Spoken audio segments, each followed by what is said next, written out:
I don't feel very confident about this game tonight. It is shocking, the poor performance that the Suns turned in for Game 3. Now, they've been here before. Let's not kid ourselves. Game 3s have not been kind outside of the Denver series, but Game 3s have not been kind to the Phoenix Suns. So they have felt this before. They have bounced back in Game 4s before. And I feel like Devin Booker is on a redemption tour of Milwaukee tonight. So bar the doors and hide your wives, because I think Devin Booker's coming, Jake. I'd be shocked if he didn't bounce back. Yeah, well, I think that's the expectation. And I think, it not even in terms of the team expecting him to do that. I think Devin Booker, just for himself, like a me-to-me kind of thing, like he expects himself to bounce back and bring 30-plus points tonight. And I would expect 7 or 8 assists in that kind of a game. The kind of performances we were seeing in Game 1 and Game 2 in Phoenix. And I think that, Devin Booker, I still maintain, has work to do nationally in terms of getting his respect. And I think this postseason run has really helped him with that. But coming out tonight on the road in Milwaukee, and putting up a big performance and really making a statement would do wonders for him, I feel like. I think that, this game right here is, to me, the series. If you win this game tonight as the Suns, you're firmly in control, you're going home, you're in a great spot. You lose this game tonight, now all of a sudden, Milwaukee's won 2 in a row, you're heading back to Phoenix, you're trying to figure out what you got to do, and Milwaukee's believing that they can win on the road now, and now the series is kind of back on its head. So this is a really important game from a number of different viewpoints. You can drive back to Phoenix. Yeah. Let's listen to Suns head coach Monty Williams talking about his team. 50-50 balls. We couldn't come up with those balls. There was a play where Giannis dove. Devin got a palm on the ball. We couldn't get it. The ball hits Mikal in the face. We couldn't get it. Cam Johnson had it. We couldn't get it. Giannis ends up with it and dunks the ball. Like, those are the kinds of plays that we just could not, make go our way when we're playing the way that we know we can play. The offensive rebounding, Torrey didn't have one. He's a guy that just falls into it, you know what I'm saying? And then just both ends, just the relentless sprinting, getting to the corners on offense, defensively getting back and showing a wall. That was what we thought was inconsistent, and our players thought the same. When we watched film yesterday, they were all in agreement. Yeah, I don't know how you disagree with that.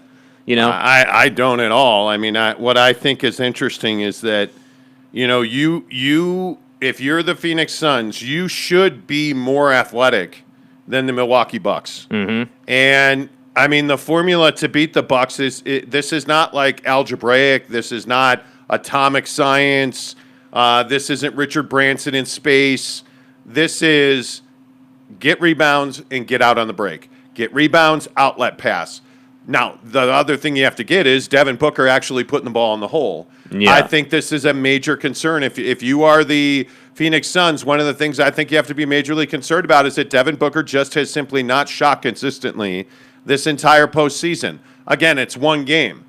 But if Game 4 goes the way Game 3 went, now I think you have to be really worried about Devin Booker, and he has put together a fine postseason. Is this simply that he's played the most minutes of anybody in the postseason and could be on track? Now, that fourth quarter probably derails him, but he was on track to play the most minutes ever in a postseason run by any player. That's a lot. And so the question is this just mileage on the tires? I don't know. But you would think after sitting out that fourth quarter and probably getting good rest in the 3 days leading up to this Game 4, my guess is Devin Booker comes out refreshed and ready to run through a wall to get to the bucket tonight. So, Jake, I feel like this is one of those games, and I know the over-under has been very difficult to hit in this series. Yeah. This is one of those games where I feel like this is going to be, a 220, 230 kind of game. I think that you're looking at a 110, 115, something in that neighborhood. I feel like this is going to be more of a high-scoring game. Yeah, and I think that, we had kind of talked about this, I think it was late last week or maybe even it was Monday, about how, the Suns really try to prioritize getting DeAndre Ayton going early in a game. Yeah. And I really feel like they need to prioritize getting Devin Booker going early in the game because DeAndre Ayton, while he's very important to what they do, Devin Booker is the straw that stirs the drink. Yeah, absolutely. When Devin Booker is hitting and Devin Booker is knocking down that mid-range and he's confidently playing the game on offense, it makes life really difficult for whoever they're playing because you have a guy in Chris Paul who causes absolute chaos in the pick and roll, and then you've got a guy in Devin who really wants the ball and wants to knock down the shots, and then on top of that, that's where the role players should really be coming in Bridges and all these other guys. But you can't have, Devin Booker, going 1 of 7 to start the game and ended up with 10 points in an NBA Finals game on the road. That's not going to be a formula for success. And I do agree with you, what you were saying earlier, that game threes, for whatever reason, just have not been good to the Suns. And I don't know if that's a preparation thing when they play that first game on the road or whatever the case is, but I would rather lose game 3 than lose game 4. I can tell you that. I'd rather lose that first one and then win the second one as I'm heading home. So I still think they're in a strong position, but tonight is everything for them, for sure. Well, you don't want to go to Game 5 tied. I mean, that's a must-win at that point. But, you're looking at a Bucks team that's favored by 4.5 in this game at home. I think that's probably an appropriate number. I think that the Suns are plus 155 on the money line. I think this is a money line game. I don't like the spread either way. The 220 number is, to me, pretty close. But, again, telling you, the over in this series has been atrocious. I got to believe the Suns win this game. I got to believe that Monty Williams has them ready to go and they bounce back. I think this is a team that has a bunch of young players who can get exasperated in big situations. And I think that the 3 days off will do them very well. You're looking at 3 full days off since you played a basketball game. If you think you played on Sunday, Monday night, Tuesday night, and then all the way to Wednesday night, a third full day of rest. To me, that makes a lot of sense. And I know they shot and watched film over the last 3 days, but not playing a game for 3 full days. Now, for the Bucks, obviously that helps because you're made up of a core of guys that, Giannis has a knee, Drew Holiday and, Tucker. Like, these guys are older guys. Chris Middleton, I think Chris Middleton remains the key figure for Milwaukee. Yeah. He's got to get off early. And I think that's one of the things we saw in that Game 3 win by Milwaukee was Chris Middleton hit that mid-range very early.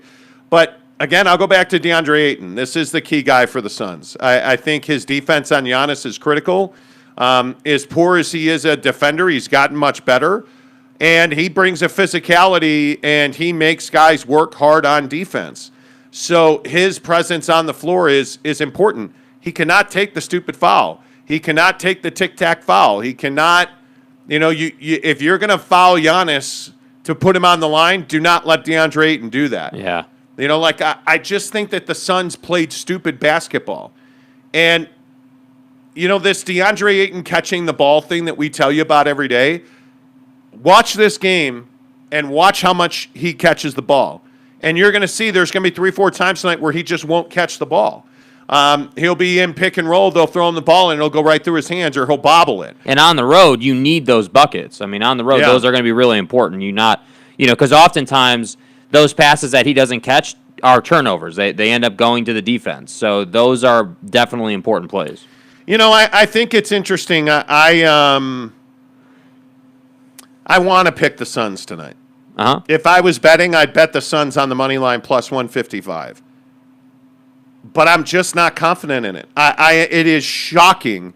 And see, maybe this should give me a little more confidence. It's stunning to me how bad they were in Game 3. Yeah, I just think, listen, I think Game 3 wasn't, so there's 2 kind of losses on the road, right? There's the loss where you absolutely played your best basketball and the Bucks just simply beat you, right? This was not that. This was, hey, the Suns played a really crappy basketball game, and yes, the Bucks absolutely stomped them. So, to me, when I look at Game 4, I say to myself, okay, I know for a fact, that the Suns are going to come out and they're going to make it so that that Giannis has to kick. They're going to make that happen. I mean, I just think that that's what they're going to be committed to tonight on defense. They're not going to allow him to get in there and cause all that havoc that he was able to cause in the paint. That's what I think priority number one is. Yeah. So I think they're going to be stout on defense tonight. But then number two, offensively, the ball has got to start moving side to side again. And we talk about this with the Jazz all the time. You can basically have this conversation with any NBA offense in the league. If you watch these games, watch the Suns on offense, and watch, does the ball move from side to side? Are they making passes? Is the ball movement there? Is there rotation of the basketball? Yeah, or is it just Chris Paul playing pick and roll, kind of probing and looking for whatever it is that he's looking for? They need the corner three. It's a critical part of their offense, as it is with most teams. But defensively, the Suns are doing a really good job of taking that corner three away. Mm-hmm. But Giannis, when Giannis gets off and he scores 40 points, they collapse a lot more. And the ball winds up, out at the three-point line, and you're getting better looks for guys like Pat Connaughton. And Connaughton's going to knock down an open look. He's not going to knock down a contested look. Mm-hmm. And so for me, I think there's just a lot of little things the Suns have to do better. And DeAndre Ayton's at the center of that. He cannot lose his mind mentally like he did in Game 3. He was clearly flustered, frustrated. This game was over at halftime. Yeah. And for the Suns, that can't be the case tonight. Hey, I want to get to the Utah Jazz real quick because there was a piece of news that I think a lot of people kind of glossed over yesterday, and that is that the Suns and AT&T Sports Net renewed for this coming season. The Jazz and AT&T Sports I'm sorry, Net. the Utah Jazz and the AT&T Sports Net renewed for this coming season. And there is no streaming component for their broadcast this year. Again. And the only way that you can get AT&T Sportsnet, basically, the lowest package is $85 a month. Pretty much every cable network in the region carries it. But for $85 a month, I mean, that's a pretty big nut. For a lot of families in Utah to be looking at Jazz games on television. And it is really disappointing that you had no ability to find a streaming platform. You had no way to watch games on your phone or your tablet now. You either subscribe to AT&T Sportsnet or you don't watch the games, period. Yeah. That's amazing to me. Yeah, I mean, again, the only way that the only way that we're able to watch the games is with League Pass. I mean, that's how we've watched the games. So I think that I can't believe that we're in 2021 and we still have to have the conversation about no streaming deal, TV deal, but no streaming deal. How many times do we have to talk about the fact that you're trying to get to urban youth. You're trying to get to the younger generation. Younger generation isn't at home watching TV. I got news for you. They're not. They're not at home watching TV. No. They have smartphones, really nice smartphones, that they know how to stream things on. It's very easy for them. They get it. They're technologically savvy. This isn't the 60s anymore, So these kids know how to watch these games on their phone, and frankly, they want to. So when we talk about, hey, do the Suns have the money to go and sign that big free agent, or do the Suns have the publicity around the organization to, attract a big free agent? This goes into that. Jazz? Yeah, the Jazz. Having the young fan base have... We're a mess. You said the Suns, not once, but twice. Okay. Do the Jazz have the extra revenue stream that comes with streaming? And the answer is no. The only way to watch a Jazz game online is to be an AT&T subscriber. And the lowest package that includes the Jazz is $85 a month. And what teenager, what young 20-something is going to pay $85 a month to watch Jazz games on their phone? I just don't get why this is so difficult for organizations. Yeah. Why is this so hard? Why can't you just say, hey, we're the Utah Jazz. We know that we have a lot of young folks who are in our fan base. Why would you not have a streaming deal? I would honestly even be thrilled if they, like, I know this is kind of radical, but I'd honestly be happy if they said, yeah, we're actually going to spend the whole season streaming our games on a social media platform, whether that's YouTube or, Twitter, whatever Twitter it is. does it, yeah. Whatever it is. I mean, you have to get more modernized with this stuff. And I just think that, we've seen this lesson play out so front and center in the Pac-12 with what they didn't do. And it's crushed them in recruiting and all these other areas. And so for an NBA organization not to have it is just rather mind-blowing to me. I'm just really surprised, honestly. Like, it's just shocking. Yeah, it is frustrating, and it's why the real issue is that Jazz TV numbers are number one in the NBA. Local television ratings is number one in the NBA. Jazz fans turn out on the TV. What revenue are they missing when you don't have a streaming option? How many people, would pay $2 a month or $2 a game to watch the Jazz on the Jazz website or whatever those creative streaming sources are? The Jazz have to figure that out because they haven't, and it is really frustrating. You look at, what's going on. Google Fiber TV is going away. So that's going to be a big part, of Utah TV. They were doing quite well in Utah, but Fiber TV is going away. The Jazz say they're working on it. I mean, and streaming is a top priority for future seasons. I know Ryan Smith hasn't been able to do all of this immediately. I mean, technology and streaming was clearly not a priority under the Miller family ownership. I would think with a tech guru like Ryan Smith, it would be. When you're that young-minded, and he said he wants to find new ways for fans to stay connected to the team. I think traditional television and satellite TV is not the way to go with that. I think the Jazz do a decent job on Instagram and Twitter. I think that they need to do a better job, frankly. I'm really surprised that this is your best option for this coming season. I'm really surprised with that. Yeah. So we'll see. I know a lot of Jazz fans are upset about that. Like Brandon Whiteside said, this is horrible news. AT&T Sports Net is the devil. Yeah. I don't disagree with that. Tanner Plummer says the Jazz need to switch back to K-Jazz or something like that. This is getting ridiculous. The Jazz need a better TV deal. Yeah, period. I mean, seriously, like $85 a month.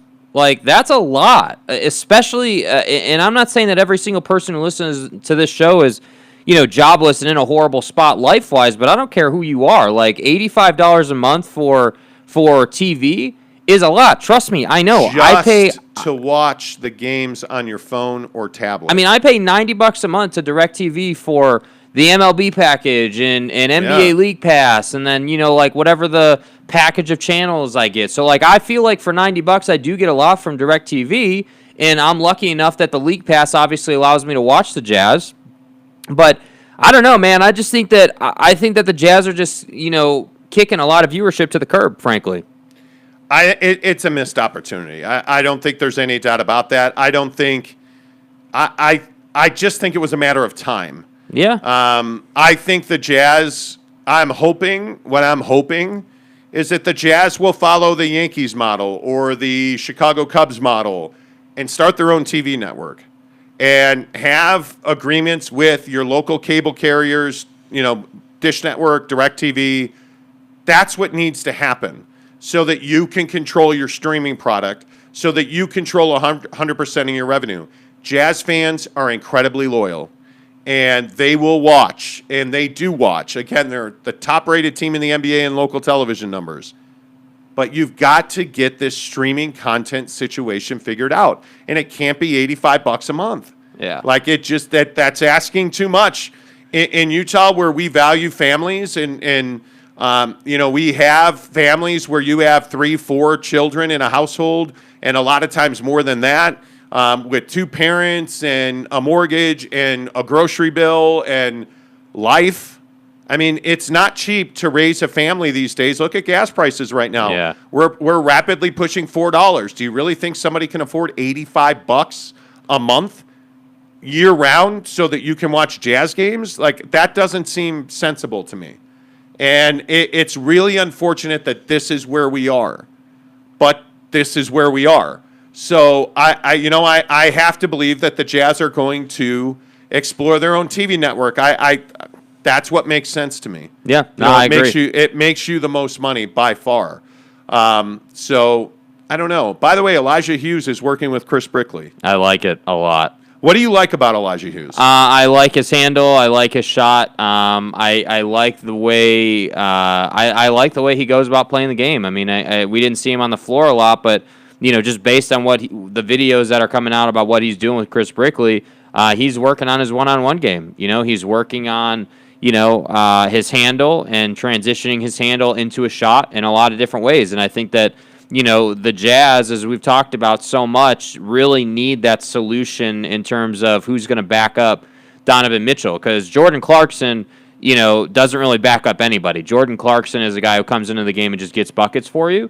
Whereas I feel like Elijah Hughes could really kind of come in and be, a nice, hey, 15, 18 minutes a night kind of guy while Donovan is sitting, and I think if he can give you 10, 12, big night 15, that would be awesome for this team. That's the kind of young depth that they really need. And I think that, Chris Brickley has a proven track record of taking guys who seemingly are young and rather average in terms of NBA talent and turning them into guys who can be productive for you. Yeah, and you don't go to Chris Brickley to be a third-string 14th guy off the bench. Like, that's just not why you pay Chris Brickley the money you pay him. And watching Elijah work with Chris Brickley, it's all out there. I retweeted it yesterday.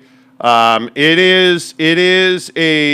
think Elijah Hughes, and this is just my opinion, I think he's a guy that you have to count on.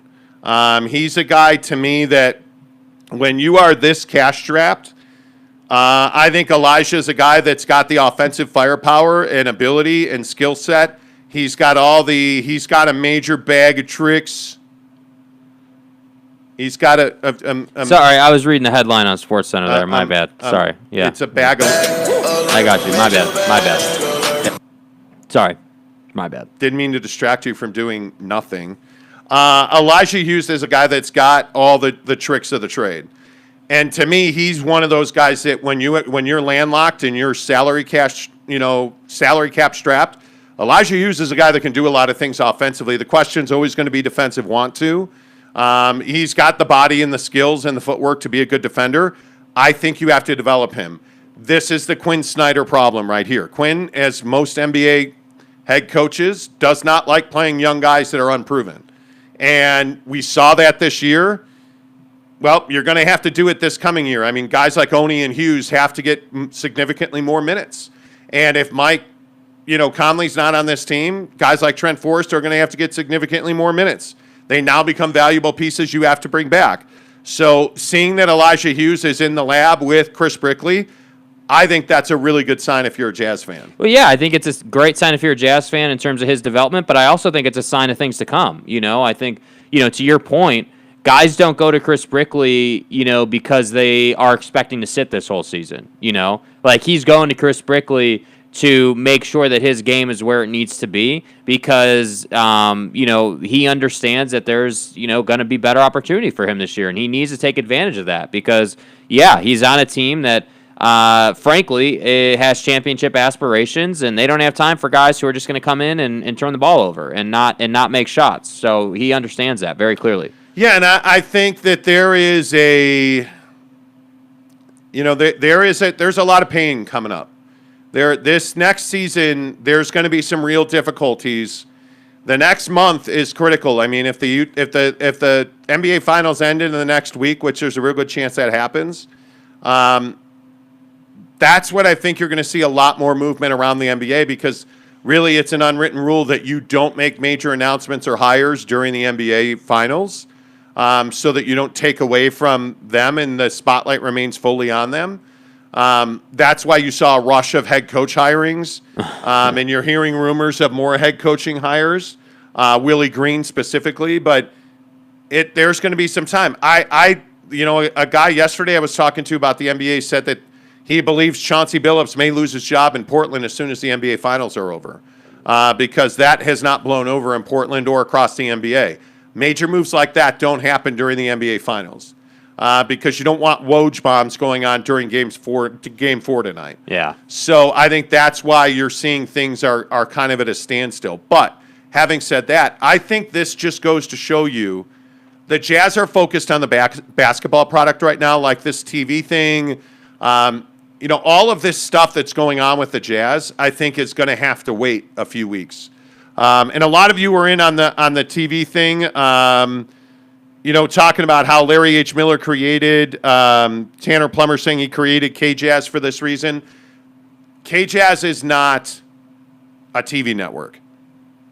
When I say a TV network, I mean a network that is exclusively 100% all Jazz content, that is a revenue stream, that is catering to Jazz fans across the country, that is all over local TV, and in the mountain region.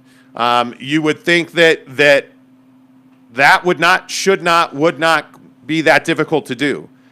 You're not going to be Yes Network or WGN where you're carried across the country. Right. But there's no reason that channels like, a Jazz TV network can't be on places like DirecTV, Dish Network, can't be on your local cable provider. To me, it's a no-brainer. Yeah. It's going to have to wait a year. I don't know that you can put that kind of deal together in 6 months, which essentially is the time that Ryan Smith has had control of this team. So I have to believe that that's what they're doing. In the meantime, they got to figure out this salary cap situation, because there was also a big Twitter debate yesterday about, well, let Mike Conley leave. We'll spend his money elsewhere. Again, I would just remind you, if Mike Conley leaves, you're not spending his money anywhere because you're over the cap and you're paying the luxury tax. So you're not going to reallocate that money to somebody else. That money just means you're not paying the luxury tax, quite as much luxury tax. So you're in a tough situation. And if I'm a Jazz fan, I think you just have to hope that Mike walks and you bite the bullet on that for the next coming season. Because that's what's best for you. You want to win 3 championships in 10 years? Mike Conley has to walk away from this team. And I know that's difficult, but we'll see what happens. Brandon Whiteside says we need it on Sling or YouTube TV. Yeah, I think YouTube TV would be great. Yeah. It is what it is. Cody Strickland says we need to trade Donovan, JC, and Rudy and get Trent Forrest some good structure pieces that will make him the superstar we all know he can be. Fire Quinn Snyder for letting him loose in the playoffs. For not letting him loose in the playoffs. Okay. Well done, sir. Okay. Omar says, good morning, Monty and Skippy. Go Jazz. Thank you. Thank you. A Skippy reference. I like it. Cody says, Jazz beat Jazz Bees Grizzlies BYU of Weber Utah State channel with behind-the-scenes action. Hold on, wait. Did I hear that right, that Utah wasn't in that list? Was that a low-key, under-the-radar No, Utah? U of U. Oh, U of U was in the list. But okay. see, the problem is BYU has their own TV network. It's called ESPN. Have you guys ever heard of ESPN? I don't know that I've heard of that. Have you? Vaguely, it sounds familiar. Yeah. But, Studio 69 at BYU TV, I mean, I watch every day. BYU has the idyllic TV situation. Their games are on ESPN. They have BYU TV. But why is that, though? Because they have their own network. And they had a sense of urgency, understanding who they were and where they wanted to go. And I just think that that's priceless. Yeah, I just think it's interesting. I really do. I think the Jazz are in an interesting setup. You need that behind-the-scenes stuff. You need that mic'd up in practice. It's what the Lakers have in L.A. Yeah. The Lakers have that exact situation in L.A. Problem was they had carriage issues. They couldn't get on DirecTV because of the fee structure, and they couldn't agree. And the Jazz need that situation. And because you get inside Dodgers, which is a show, you get inside Lakers, And people want that stuff. There's a thirst for it. I wanna go home with Donovan Mitchell. I want to see what Donovan Mitchell does on game day and practice day. I want to see what practices are like. I want a daily Jazz TV show that I can turn to get the latest on Donovan Mitchell's injury. Like I want, the Kobe series that was on HBO or was that Showtime or whatever it was. Yeah. I want that with Donovan Mitchell. Like I want inside, exclusive content. Fuck, man, it's what Pac-12 Network has never been. Yeah. It's what we used to get on NBC Sports Network with the Notre Dame series and Liverpool and like all these like unique things. I mean, it's what we get with the F1 series on Netflix, Drive to Survive. You get things on that series that you don't get obviously just watching F1 races on ESPN. So I just think that I tend to agree with you that Ryan Smith has only been in the organization for 6 months, so it's probably unfair to criticize him. But at the same time, I do believe that, he is a tech guy. I mean, he's come from that background, so this is right up his alley. And I just feel like, I hope for the sake of the organization that they're able to roll out like a robust package. Like, yes, your own TV network, yes, exclusive content, yes, streaming, all of that. Like, I wouldn't be surprised if next year there was a whole thing about it. But that just feels like a long way away at this point. Driftwood's back. Driftwood says BYU is irrelevant. They are independent. They'll never play for anything meaningful. Okay. Well, if they had won one more game last year, would they have played for something meaningful? Yeah, I think they would have. So I'm telling you, is it difficult for BYU to get to where they want to go as an independent? Yes. Would they like to be in a conference? Yes. Will they be in a conference eventually? Yes. Can they win a national championship as an independent? Yes. Will they? Probably not. It's incredibly difficult. And their schedule's amazing. Tom Holmoe is arguably the best scheduler in the country. I mean, to do what he's done with BYU's situation, remarkable. Yeah. To have an ESPN deal that is renewed, remarkable. To have BYU TV, remarkable. To have guys like Zach Wilson, remarkable. I mean, I'm telling you, this idea, and I can only say this so many times, that BYU's irrelevant, you don't know what you're talking about. Yeah. And you're just hating. Or you're just hating. Yeah, you could just be hating. And hey, fine. I get it. I totally understand that. I totally understand that. What I think is so interesting is that, that there's always going to be this, TDS, BYU, go back to the Mountain West. See if the WAC will take you. Like, get out of here with that. I mean, I understand why Utah fans have the air of superiority that you do. BYU hasn't beaten Utah since 1936, I think, was the last time they won a game. But BYU's not irrelevant. They're a massive brand. They're a massive revenue-generating organization because they're owned by a massive revenue-generating organization. I'm telling you, BYU is far from They're irrelevant. great at business. I mean, that's really what it is. I mean, they may not win as many games as you, but I just think that, with all due respect, there's just no denying that they are able to do some really great things, in terms of their setup. I don't know how anybody denies that. I mean, the football product, that's obviously, that hasn't quite lived up to it. Last year was an awesome year, but before that, it's kind of hard to say that they've ever really been, a true force in the last 10 years, I'd say. So, it is what it is. Here is BYU's schedule coming up. Arizona at home. The Utes, Saturday, September 11th in Provo. That Arizona game is in Las Vegas. Arizona State in Provo. South Florida Bulls in Provo. Utah State, Aggie Tears in Logan. Boise State in Provo. Baylor Bears, Waco, Texas. Washington State in Pullman. Virginia in Provo. Idaho State in Provo. Georgia Southern in Georgia. And the USC Trojans at the Coliseum in Los Angeles. Not bad. Not bad. Not bad. if they win, and I mean, at this point, you'd have to hope that they're bowl eligible. Wait, I just want to say something real quick. Just want to say something. Oh, here we go. It's our first conversation about college football this year. Yeah. Just saying, this is the first one. I just want. What do we got? July 14th. Yeah, it's BYU. It's Driftwood's fault. Damn it, Driftwood. It is absolutely. You're always coming in here and causing chaos, bro. There'll be a lot more football. There'll be a lot of Utes and Cougars, Coug on Coug action. There'll be a lot of, Utah, because Utah's going to probably win the South again. And BYU fans are probably going to not be happy about it. But here nor there, great schedule for BYU coming up this year, and hopefully we see a full stadium.